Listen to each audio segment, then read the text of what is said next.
All right, let's talk about the elephant in the room, or should I say, the tiny human who's about to cost you a small fortune.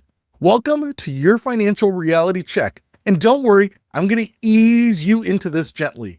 First things first, hospital and delivery costs. Now, you've Googled this already. You've probably seen numbers that made you consider having your baby in the parking lot. The truth is, costs vary widely depending on where you live and what kind of insurance you have. We're talking anywhere from a few $100s to several thousand out of pocket, even with good insurance.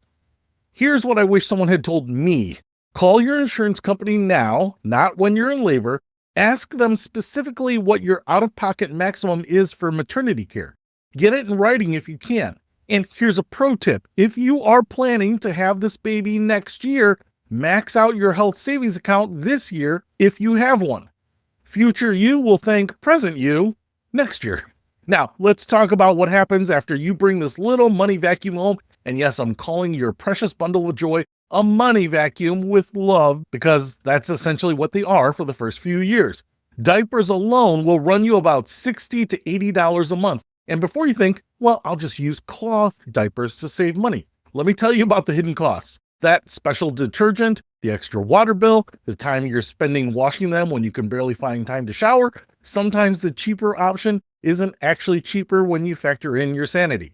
Formula. If you're not breastfeeding or supplementing, it can easily cost you $150 a month. And here's something nobody warns you about. Babies are surprisingly picky about formula brands. You might buy a big container of one brand only to discover that your little gourmet prefers the organic imported stuff that costs twice as much.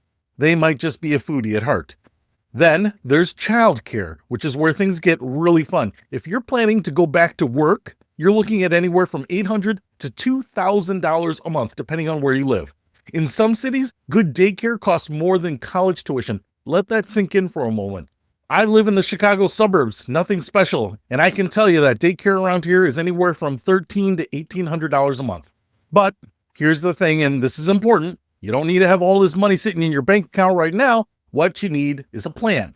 Let's create your baby budget, and I promise you this won't be as scary as it sounds. Start with your expected medical costs. If your insurance has a $3,000 out-of-pocket maximum for maternity, budget for $3,000. Don't try to guess or hope for the best.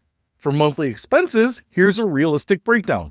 Diapers and wipes, about $80. Formula or breastfeeding supplies, up to $150.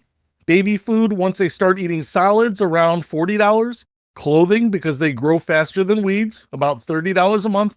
And miscellaneous stuff like baby-proofing supplies, toys, and all those things you didn't know you needed until you need them, budget another $50.